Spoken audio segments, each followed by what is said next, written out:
iyo may papantay.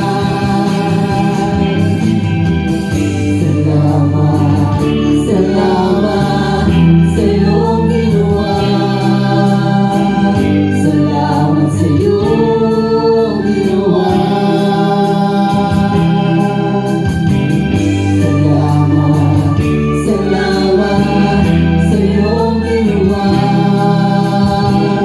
Salamat sa iyong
sa inyong katapatan, Panginoon, na nanatiling ang aming pananampalataya. Salamat, Panginoon, dahil hindi mo kami pinabayaan.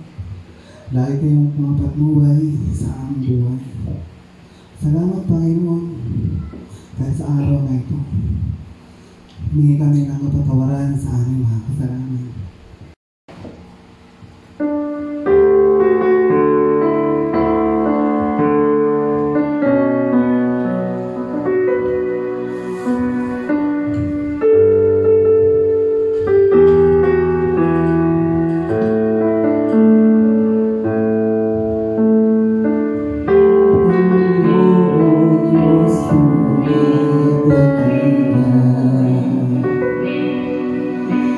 Pag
Kaya pagpalang araw po sa ating lahat, kamusta po tayo?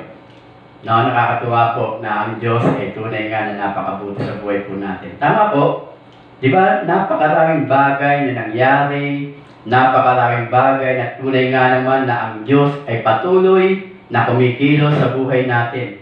So, sana po tayo ay mapagpala. Alam niyo po, ang panalangin ko po lagi, ang prayer ko po lagi, ng bawat isa sa atin, ay talaga namang mapagpala ng ating Diyos. At naniniwala po ako na ang Diyos ay pagpapalain po tayo sa bawat araw, actually sa bawat segundo po ng buhay natin. Tayo po ay pinibless na niya, tayo po ay pinagpapala na niya. And this time, naniniwala ako na sa mensahe po ng ating Panginoon, which is a lifestyle that will please God. Last week, yung pinag-usapan natin sa puyan. At sabi nga natin, being grateful is the key to open God's heart. Di ba yung pinag-usapan natin? At nakakatuwa po, which is, totoo po yun. Para daw kumabuksan natin yung pintuan ng puso ng ating Panginoon o ng ating Diyos, dapat daw po tayo ay maging mapagpasalamat. Actually, sa lahat po ng aspeto ng buhay po natin, tayo po ay maging grateful o maging mapagpasalamat. At yung pinakatuwa, ang Diyos po ay tunay nga na nakatingin sa puso natin. At ang encouragement ko po sa inyo, everyday po, tayo po ay magbabad o maupo sa paanan ng ating Panginoong Jesus.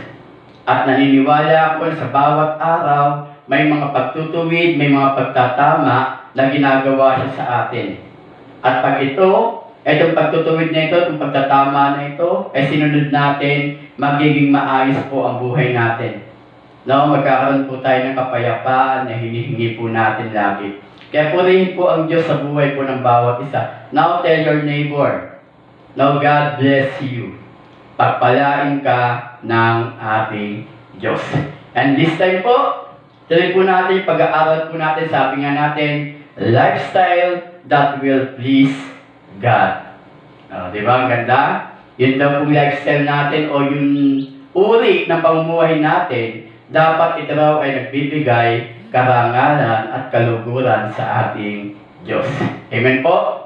Pagpalain po tayong lahat ng ating Diyos. Simulan po natin yung mensahe po ng Panginoon sa oras po na ito. At tayo po ay darako po sa aklat po ng Lucas, chapter 1, verse 13 to 16. Ang tanong po lagi no? Nung tayo po ba na tayo ay isinilang ng ating mga magulang, ano kaya inaasahan ng mga taong nakapalibot sa atin? O kaya ano kaya inaasahan ng ating magulang para sa atin? No? Ano kaya magiging tayo paglaki natin? Ano yung magiging kahihinatnan ng pagkakasilang sa atin? And this time po, yan po yung pag-aaralan po natin. At yan po yung pag-uusapan natin ngayong araw na ito. So be ready, kasi ang ganda po ng pag-uusapan po natin. At makikita po natin, ang gusto ko pa magkaroon po kayo ng reflection, kayo po mismo ma-realize ninyo, ano nga ba, no, yung dahilan, bakit kayo sinilang, no, ano nga ba yung pwedeng maging, ano yung magiging impact neto sa tao. At ang pag-uusapan po natin, walang iba, ay yung kundi pagkakasilang po ni John the Baptist. Okay? So, tingnan po natin to. Okay, pag-aralan po natin itong si Juan Bautismo o si John the Baptist. Ano nga ba yung naging magandang, ano nga ba yung talaga naman na layunin o plano ng Diyos sa kanyang buhay. At tunay nga na tayo po ay makakarelate din po rito. Okay, tingnan po natin. Sa aklat po ng Lucas, chapter 1, verses 13 to 16. Yan po yung pinaka-key verse po natin at yan po yung babasahin po natin. Sabi yan dito, no, ngunit sinabi ng anghel sa kanya, huwag kang matakot. Okay? Zacarias, dininig ng Diyos ang iyong panalangin. Ang iyong asawang si Elizabeth ay magkakaanak ng isang lalaki. At Juan ang ipapangalan mo sa kanya.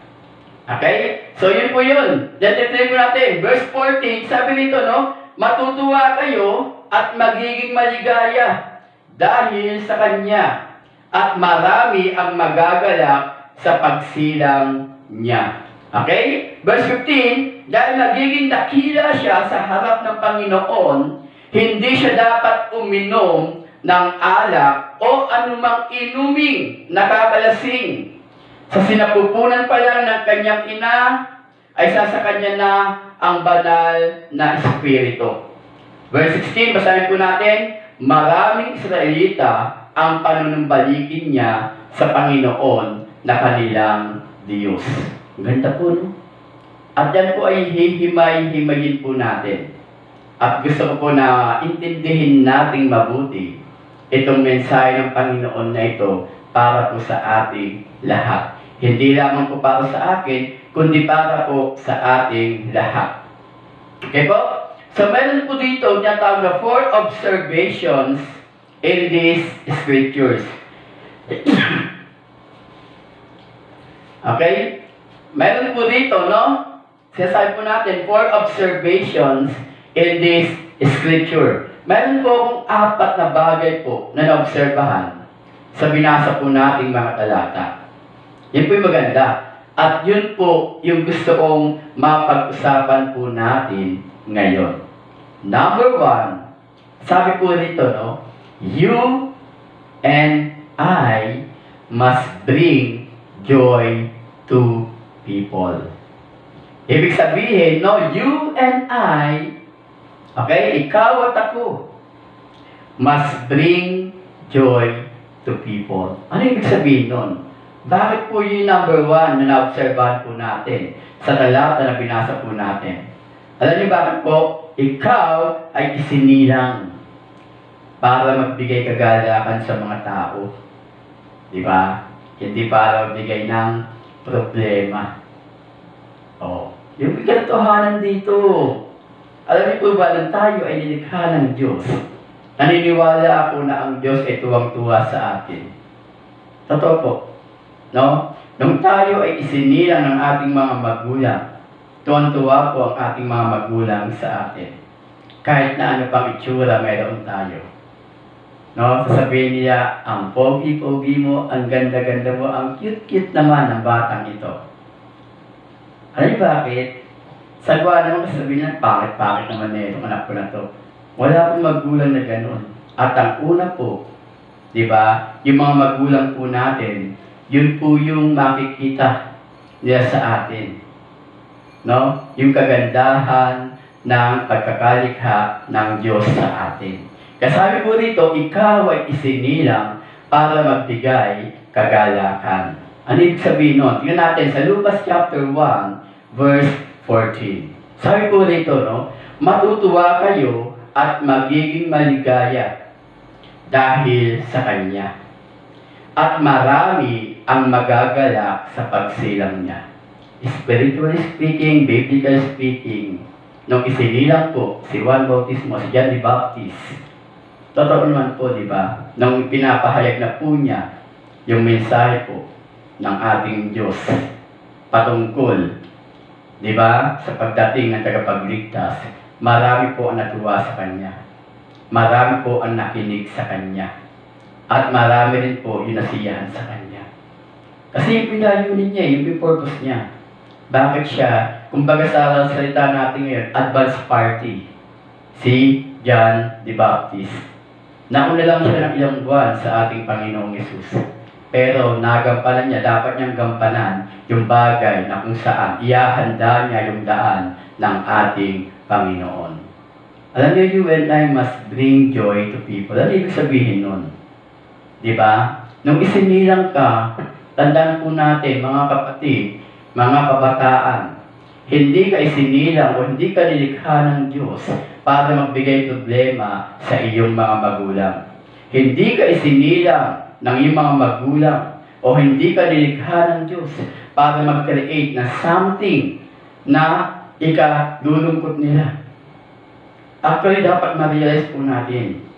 Kaya nga ang tanong, so kung ganun po, Pastor, di ba? Nasabi po dito sa aklat po ng Lucas, chapter 1, verse 14, matutuwa kayo at magiging maligaya dahil sa Kanya at marami ang magagalak sa pagsilang niya. Ang tanong po ngayon, how to bring joy? Paano po tayo magbibigay ng kagalakan o ng joy sa ating kapwa? You must remember this. No?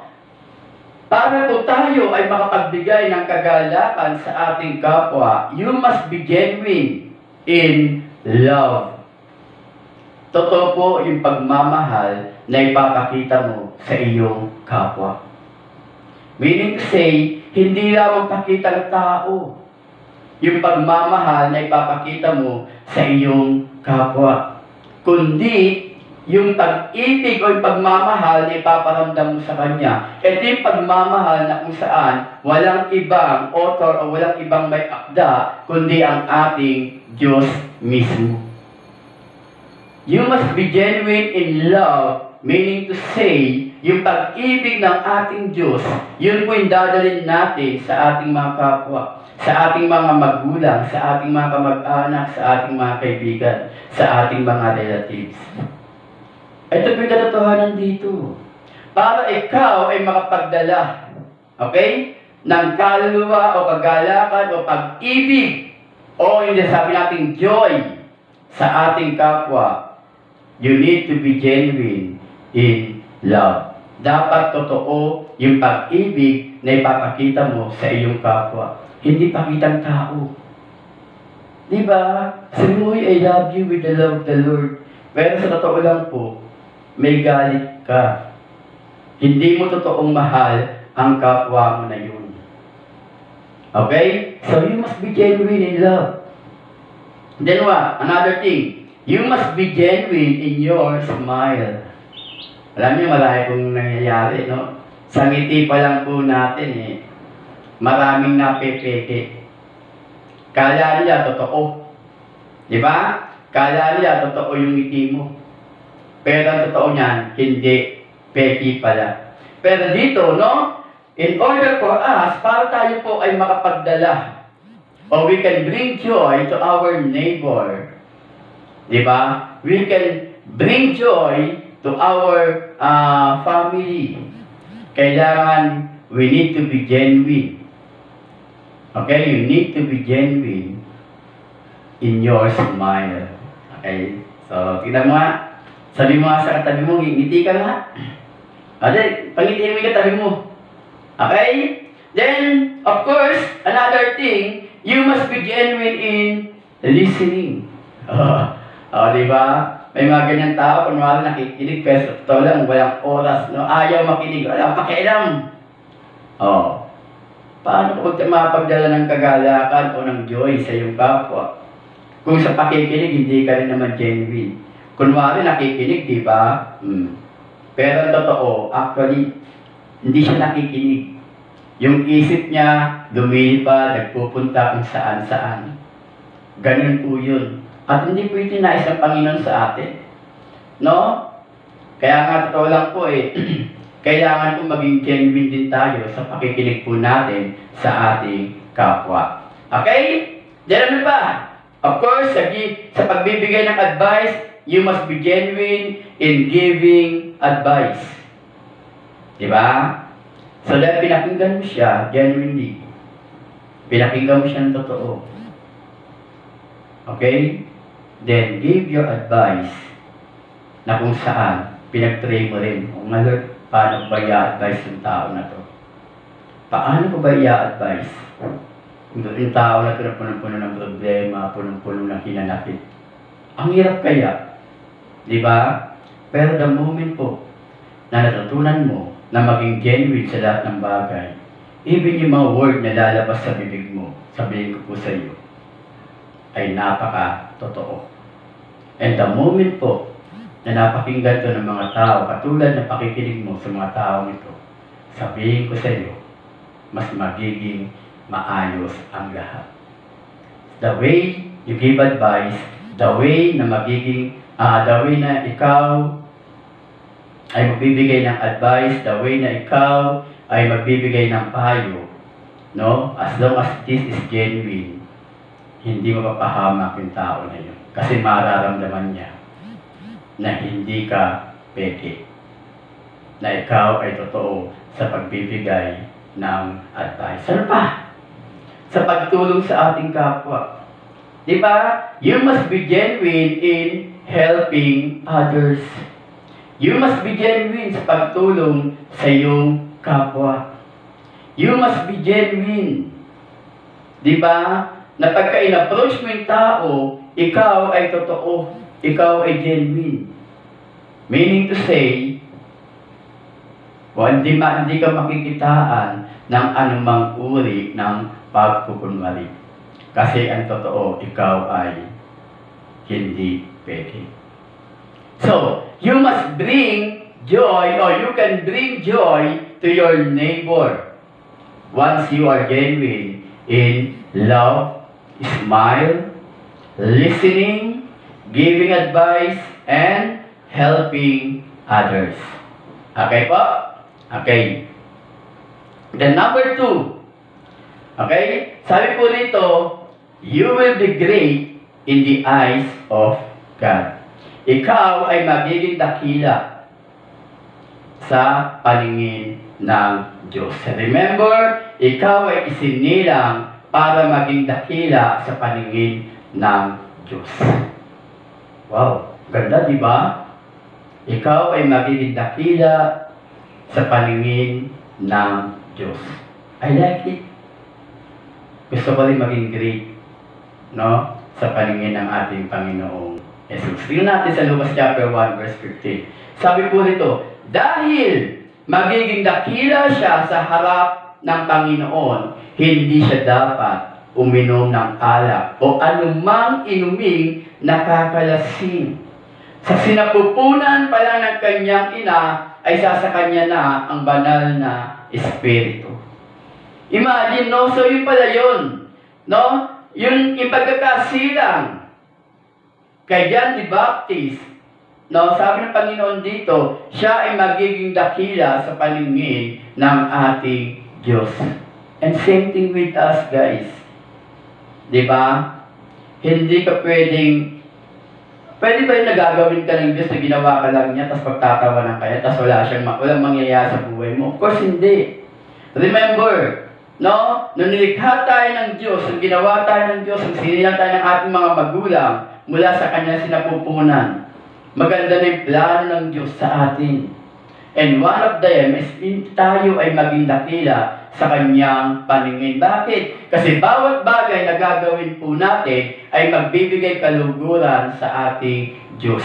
At ito ang nais ng Diyos sa atin, na tayo ay maging great sa kanyang paningin.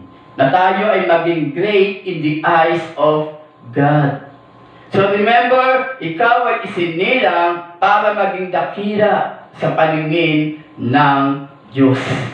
Kaya huwag po natin kakalimutan, but the thing is this, the problem is this, many people want to be great in the sight of men rather than great in the sight of God.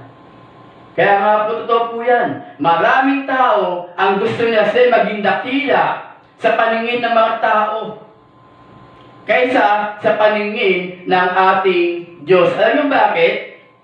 Okay? Alam niyo bakit? Kasi maraming tao ang gusto, no?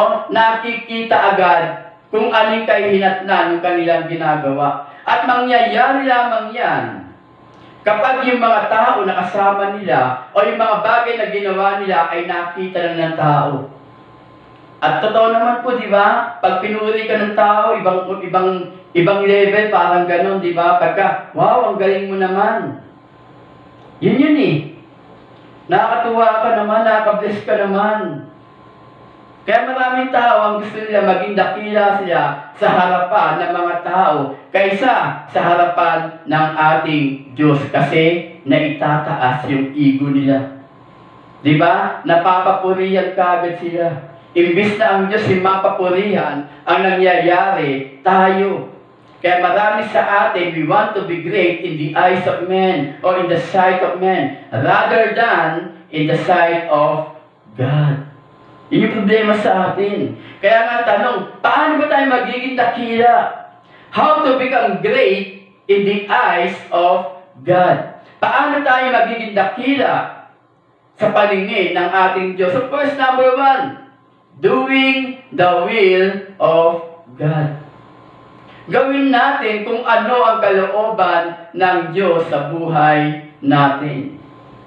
Kailangan alam natin kung ano yung kalooban ng Diyos sa buhay natin. Ang problema minsan, hindi natin alam kung ano ba talaga yung kalooban ng Diyos sa buhay natin. Or sometimes naman, alam naman natin talaga kung ano yung kalooban ng Diyos sa atin. Alam natin kung ano yung nais ng Diyos na gawin natin. And yet, we choose not to do the will of God. Why? Kasi alam natin na kapag ginawa natin yung kalooban ng Diyos, marami tayong tatalikuran. Marami tayong iiwanan. Marami tayong mga bagay na bibitawan na kung saan hindi nakalulugod sa ating Diyos. At walang ibang nalulugod sa mga bagay na yon kundi tayo, yung flesh natin. Yun yung nagiging problema. Alam natin kung anong kalooban ng Diyos. But we choose not to do the will of God because we don't want to sacrifice yung mga bagay na nai-enjoy natin.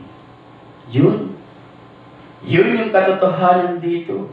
Kaya don't ask me, Pastor, ano ba yung kalooban ng Diyos? Actually, sabihin ko sa iyo kapatid, kung ikaw ay nagbabasa ng Biblia, kung ikaw ay patuloy na nakipag-usap sa ating Diyos, malalaman mo kung ano ang kalooban niya sa buhay mo. And the moment na nakita mo kung anong kalooban ng Diyos sa buhay mo, gawin mo ito. Huwag nating baliwalain ang Diyos. Huwag nating i-ignore yung nais ng Diyos sa buhay natin. Then ano pa? Of course, sharing the Word. Hey, reminder lang po, ang pagbabahagi po ng salita ng Diyos ay hindi lamang trabaho ng pastor. Trabaho mo rin po. Okay? Kailangan mo rin gawin ang bagay na ito. Kailangan mo rin ibahagi ang salita ng Diyos. Dahil isa yan sa kalooban ng Diyos. Sabi nga natin, di ba, how to be great. Di ba? In the eyes of God. Then sabi natin, doing the will of God. And what is the will of God? Of course, isa sa kalooban ng Diyos, tayo po ay magbahagi ng Kanyang salita. Ibahagi po natin ang salita ng ating Diyos. Yun po yun. Okay? So, tingnan po natin. No? Ganda, di ba? Ito pala yung plano ng Diyos sa atin. Nung isinilang pala ako, ito pa. Then, pangatlo, sabi niya dito, no? You will be filled with the Holy Spirit. Ito yung maganda rito.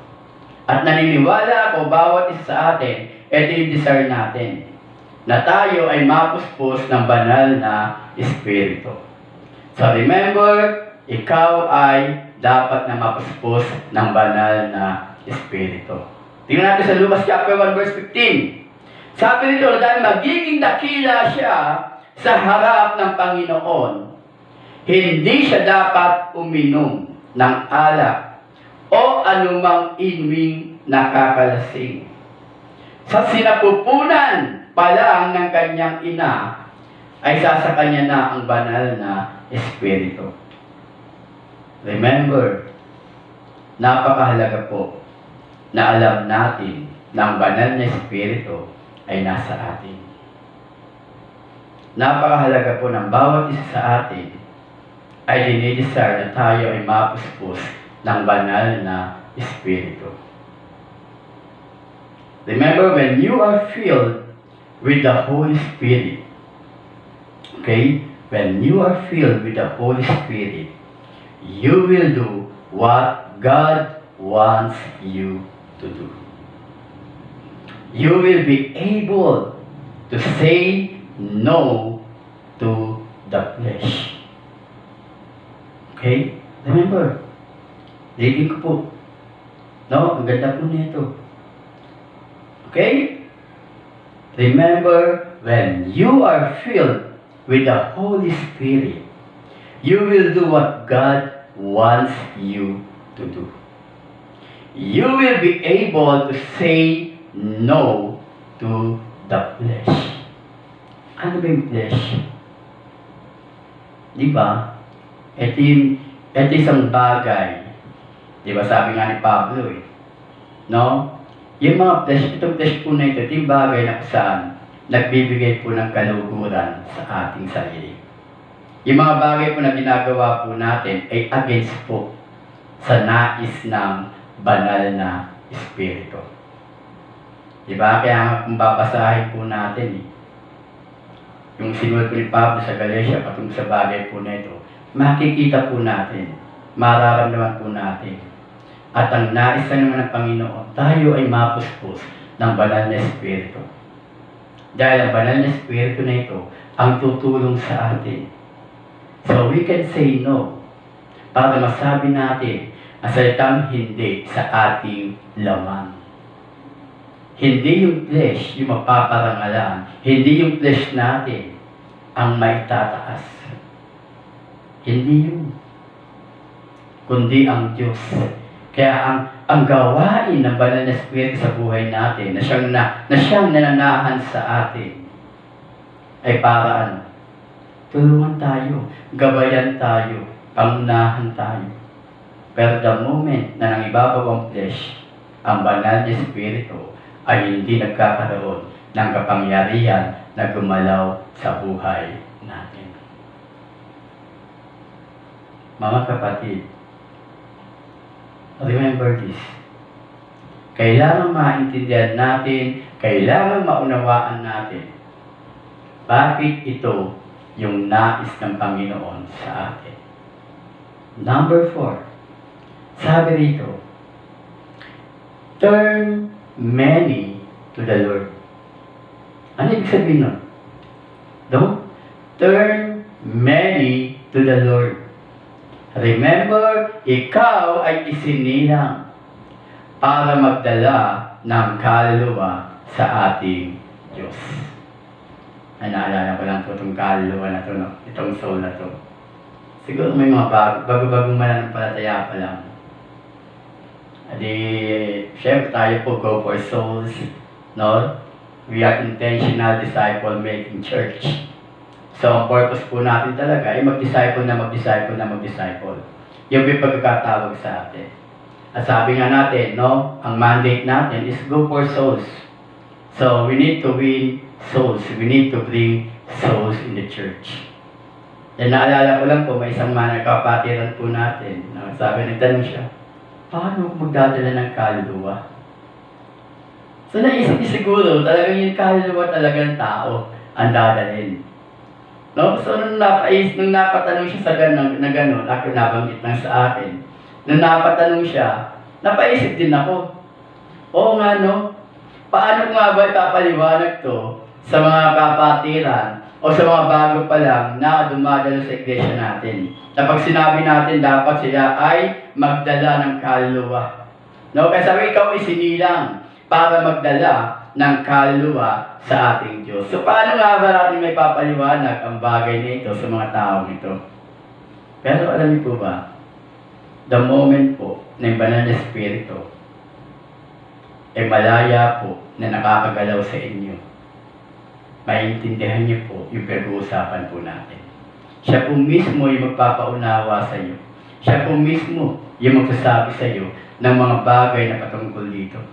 At siya po mismo yung magtuturo sa iyo ano po ang ibig sabihin ng magdadala ka o isinilang ka para magdala ng kaluluwa sa ating Diyos. This is everyone's mandate. Hindi lang po ito mandato ng inyong pastor, ng inyong mga leaders, kundi bawat kaluluwa na tumanggap sa ating Panginoong Yesus ay nabigyan ng mandato o tinatawag natin Great Commission. Diba? Sa Mateo chapter 28, verse 19, 20. Actually, 18, 19, and 20. At ano nga yun? Di ba? Kaya nga po sabi ko po no? Nung isinilang ka, hindi ka lang basta isinilang. Okay? So sa verse 16, sabi dito, basahin po natin, maraming Israelita ang panunumbalikin niya sa Panginoon na kanilang Diyos. Diba? Maraming Israelita ang panunumbalikin niya. Okay? Sa Panginoon na kanilang Diyos. At the end of the day, pag ito ay naunawaan mo at naintindihan mo, you will become a genuine disciple maker. Ito yung nais ng Panginoon sa bawat isa sa atin. At gusto ko lang kung bigyan ito ng panahon o bigyan ng oras itong number 4. Dahil totoo lang po, sa panahon po ngayon na tayo ay dumaranas ng mga bagay na kung saan yung sasabi nating pandemic o yung pandemya, napakahirap po. Pero sabi ko po sa inyo, bagamat tayo ay may pinagdaraanan, hindi po dapat nawawala yung pagiging disciple maker natin. Hindi dapat nawawala ito. No? Hindi dapat na nai-ignore. Ay, ECQ, yes, bahay lang kami. Hindi ganun. Remember, no? Anuman yung sitwasyon, anuman yung kalagayan, anuman yung pinagdaraanan natin, hindi humihinto. Hindi humihinto yung pagiging disciple maker natin. Tayo ay magpapatuloy sa pagwiwin ng kaluluwa. And remember guys, no? Kaya nga napakaraming platform, napakaraming mga bagay na dapat na maunawaan natin. Kaya totoo lang po ang pastor po ninyo, ako po hindi na po ako nahihiya na pag naupo ako, gagawa ko ng recording ko. O mag-share ako ng salita ng Panginoon. Hindi ko naisipin ko na itsura doon. Ang mahalaga lang po sa akin ngayon, yung nilalaman ng puso ko ay tunay nga na maibahagi ko sa mga tao. Now, ang tanong, nagagawa ba ng lahat to? Hindi po lahat may guts para mag-record. Hindi po lahat may kakayahan para magsalita sa video. Pero may mga bagay kayong pwedeng gawin o pwedeng magawa. Yung mga video po na napapanood ninyo, video ng mga pastor ninyo, ng mga leaders ninyo, ibahagi po nito. I-share niyo po ito. Gawin niyo po, no? Pag nabasa niyo, narinig ninyo, napakinggan ninyo, napanood ninyo, hey, pwede niyo naman i-click yung share. Dahil sabihin ko sa inyo, nakatulong na kayo sa pagbabahagi ng mensahe ng ating Panginoon. Sa panahon po ngayon, sa kalagayan po natin ngayon, sabihin ko po sa inyo, now is the time na mas dapat tayong gumalaw, mas dapat tayong kumilos, mas dapat nating ibahagi yung pag-ibig ng Diyos sa mga tao, yung mensahe nito. Sabihin ko po sa inyo, mga nanay, mga tatay, mga kapatid, this is the time na sasabi sa atin ng Diyos, no, na tayo po ay maging genuine sa pagiging disciple maker natin. Sa aklat po ng Gawa, chapter 17, verse 28, sabi dito, no, sapagkat hawak niya ang ating buhay, pagkilos at pagkatao.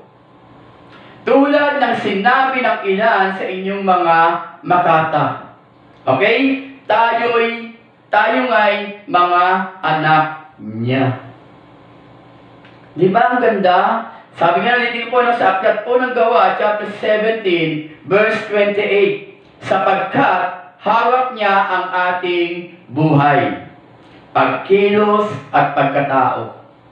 Tulad ng sinabi ng ilan sa inyong mga makata, tayo nga ay mga anak niya. Unawain po natin yung nais ng Diyos. intindihin po natin itong bagay po na ito. Mga kapatid, no? Bakit ka ba sinilang? Kung pag-aaralan natin, kung babalikan natin, itong sa aklat po ng Lukas, na siyang pinaka-keyverse po natin at babasahin po natin. Ang ganda po. Sabi dito, di ba? Kung tingnan po natin, okay, sa verse 13, kung babasahin po natin, ngunit sinabi ng anghel sa kanya, okay? Huwag kang matakot, Zacarias, dininig ng Diyos ang iyong panalangin. Ang iyong asawa, si Elizabeth, ay magkakaanak ng isang lalaki. At Juan ang ipapangalan mo sa kanya. Matutuwa kayo. Naniniwala po ako kung babalikan po natin nung isinilang ka ng iyong mga magulang, sila po ay natuwa sa iyo. Kaya nga nakompose po yung anak eh. Ready Aguilar. Diba, nang isilang ka sa mundong ito, tuwang-tuwa ang mga magulang mo. At hindi lamang yung mga magulang natin, even yung mga tao sa paligid natin. Sabi nito, no, at magiging maligaya dahil sa kanya. At marami ang magagalak sa pagsilang niya. Hey, let us cling this. It's not yet too late. Hindi pa huli ang lahat. Pwede natin balikan itong bagay na ito. Sabi dito, marami ang magagalak. Diba? Marami ang magagalak sa pagsilang niya. So, ibig sabihin, nung isinilang ka, marami ang nagalak. Marami ang natuwa. And, habang sila natutuwa, let us show the genuine love for them. Kapatid, hindi pa yung lahat. Then verse 15, dahil magiging dakila ka, o dakila siya sa harap ng Panginoon, hindi siya dapat uminom ng alak o anumang mga bagay na nakakalasing. Sa sinapupunan pa lang ng kanyang ina, ay isa sa kanya na ang banal na Espiritu. Verse 16, maraming Israelita ang panunumbalikin niya sa Panginoon na kanilang Diyos. Nakikita niyo po ba yung sarili ninyo sa bagay nito? Na kayo po nung isinilang, you and I must bring joy to people. Ikaw at ako ay isinilang para magbigay kagalakan sa mga tao. Unang-una sa ating Diyos. Pangalawa, sa ating mga magulang. Sa ating pamilya, sa ating mga kaibigan. Kamusta ka, kapatid? Ikaw ba ay nagbibigay pa ng kagalakan sa iyong pamilya? O mas ayaw ka na nilang makasama sa loob ng inyong tahanan dahil wala ka namang naidudulot na mabuti sa kanila? Hindi pa huli ang lahat. Pwede pang maging maayos to. The moment na marinig mo ang mensahe ito ng ating Diyos, I tell you, kung katabi mo ang mga magulang mo, kung ikaw ay nasa loob ng tahanan, kasama mo ang iyong mga kapatid, tanong mo nga sila, Nay, nagdadala pa ba ako ng kagalakan sa bahay na ito? O puro problema na lang ang dinadala ko? Natutuwa pa ba kayo sa akin? O baka hindi na? Siyempre, di ba, parang awkward na katanungan. Parang awkward siya, parang ganito. Pero, totoo po yun. Baka mamaya, hindi na natutuwa yung mga tao sa inyo. Sa iyo. Baka mamaya, yung mga tao sa loob ng tahanan, mas gusto nila na wala ka na. O nasa labas ka na lang. Kasi the moment na pumasok ka sa loob ng tahanan, baka puro problema ang dala-dala mo. Hindi yan ang kalooban ng Diyos para sa iyo. Hindi pa huli ang lahat. Baka mamaya sa school, diba, ayaw ka na makasama ng mga classmate mo dahil ikaw yung tao na napakalakas mambuli. Baka mamaya ikaw yung tao na wala nang ginawa kundi mang-alas ka. Diba? Hindi ito yung kalooban ng Diyos para sa iyo. Ang kalooban ng Diyos para sa iyo ay magdala ng kagalakan sa loob ng inyong tahanan. Okay? Ano pa? Kaya sabi natin, paano nga ba magdadala? O how to bring joy? Diba? Then you must be genuine in love. You must be genuine in your smile. You must be genuine in listening. You must be genuine in giving advice. And you must be genuine in helping others. Diba? Hey, ito yung reminder lamang. Naniniwala ko itong mensahe ng Panginoon na ito ay hindi lamang siya basta sinambit o sinabi sa inyo, kundi ito'y ginamit sa oras na ito para tayo ay matulungan na makapag-isip-isip at ma-realize natin bakit nga ba tayo isinilang. Dahil may purpose ang Panginoon sa atin. Okay? Then sabi natin, ano? Ikaw ay isinilang para maging dakila sa paningin ng Diyos. Imagine. So, mas nanaisin mo ba na maging dakila ka? Diba? Sa harapan ng mga tao, o i-desire mo na maging great ka o maging dakila ka sa paningin ng ating Diyos. Hindi katanungan na mag-iiwan sa inyo. At sana pag-uwi ninyo o pagkatapos yung mapa na ito, pagbulay-bulayan ninyo ito. Let us do the will of God. Let us share His word. Yun naman yun. Diba? Sabi natin, kailangan gawin natin yung kalooban ng Diyos sa buhay natin. Takot. Pag tinatama tayo ng Diyos, magpatama tayo. Pag tinutuwid tayo ng Diyos, magpatawid tayo. Dahil tandaan natin, dinidisiplina ng Diyos ang kanyang minamahal. Kaya kanya tinutuwid, kaya kanya dinidisiplina, kasi mahal ka ng Diyos. Okay? Yan sabi natin, dapat tayo daw po ay mapuspos sa banal na Espiritu. We must be filled with the Holy Spirit. At naniniwala po ang bawat isa sa atin na tumanggap sa ating Panginoong Hesus. Ang banal na Espiritu ay narito sa ating katawan dahil ititemplo ng ng banal na Espiritu. At kung ititemplo ng banal na Espiritu, dudungisan ba natin ito?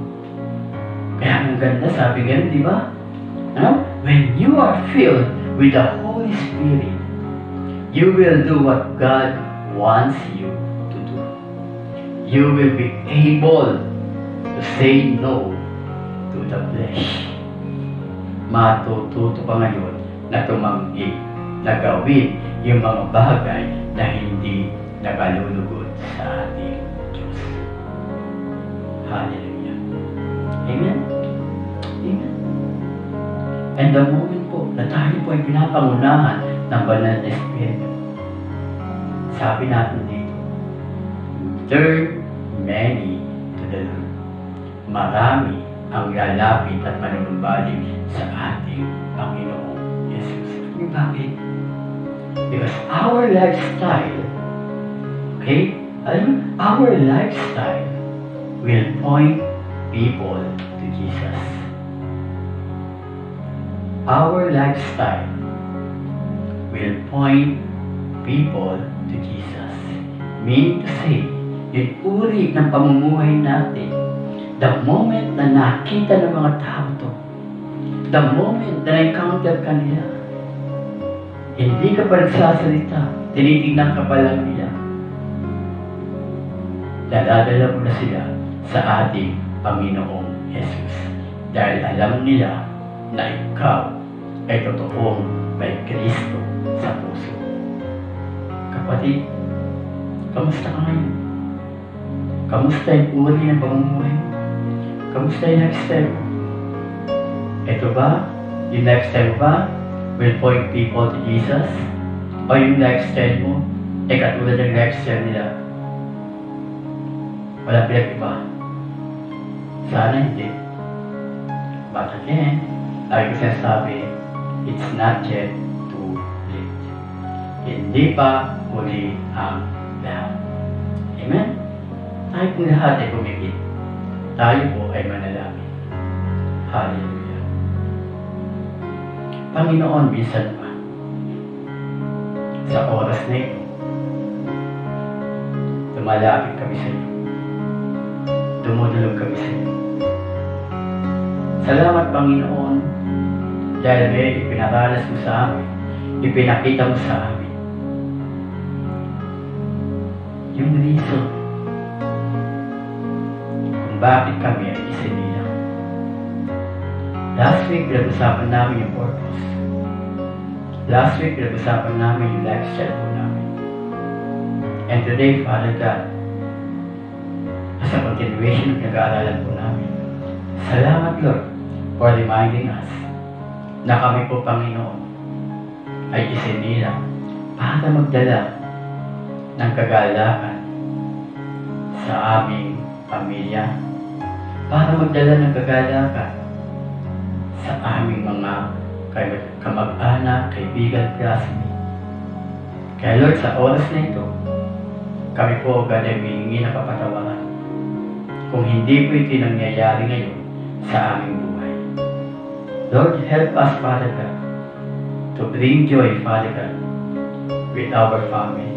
Na maging genuine, Panginoon God, yung pagmamahal na ipinapakita po namin sa kanila. Na maging genuine kami, Lord God, sa pangiti mo namin, yung smile na mayroon kami. Na maging genuine kami, Panginoon God, sa pakikinig. Na maging genuine kami, Panginoon, sa pagbibigay ng advice. Na maging genuine kami, Panginoon God, sa pagtulong. Na sa lahat ng gagawin namin, Panginoon, maging totoo kami. Na walang halong pagkukunwari. Lord, salamat.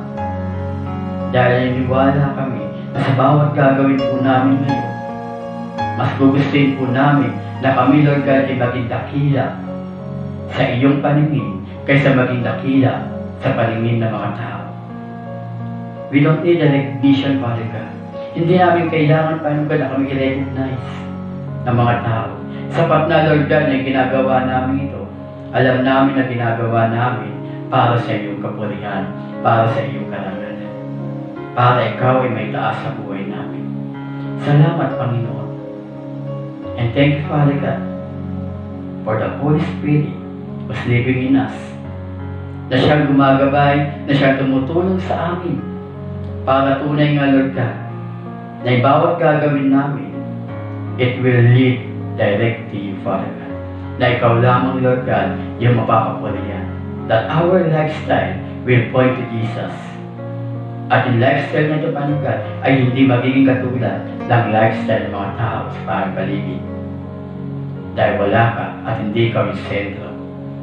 And also today, Father God, help us, Lord, na tunay nga, na kahit na, Panginoon, sa kabila ng pandemic, sa kabila ng pandemya, kami, Lord God, ay matuto na magbahagi ng iyong mensahe.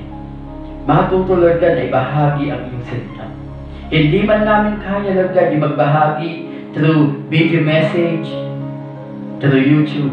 Pero, Lord God, sa pamamagitan po ng pag-like and share ng mga messages na narinig po namin, ay isang uri na po ito ng pagbabahagi ng iyong salita. Salamat, Lord God. Help us, Father God, na maging genuine na disciple maker. Thank you, Panginoon. Ito ang aming dalangin. Sa tayong pangalan ni Jesus. Amen. Amen. Hallelujah. Kung kayo po ay nakiisa sa panalangin, asahan po ninyo na ang Panginoon ay gagalaw po sa buhay po ninyo. Ulitin ko lang po. No, sa bawat ginagawa po natin, there's always a purpose. Laging may layunin ang Diyos sa bawat ginagawa natin. At kung minsan, kung di natin maunawaan, di natin maintindihan, sabihin ko po sa inyo, always ask help. Lord, bakit nangyayari ang bagay nito? Okay po? So salamat po. Muli, ito po ang inyong lingkod, Pastor Jojo, na nagsasabi, sa Diyos ang papuri. Amen? Amen. Magpalain po kayo ng Panginoon. And abangan niyo po lagi gabi-gabi, yan pong ating tinatawag na night devotion. Hindi man po ako, pero lahat po ng mga staff, mga leaders, no, gabi-gabi po, sila po yung naka-assign. Pero napaka-simple at napaka-iksi lamang po ng ginagawa po namin night devotion. It's just an 8 minutes, no? 8 to 9 minutes lang po na devotion. Hindi nyo kailangan maupo ng matagal. No? Pag nakita ninyo, just watch. Then, pray with us. Okay? Salamat po. Pagpalain po tayo ng ating Panginoon.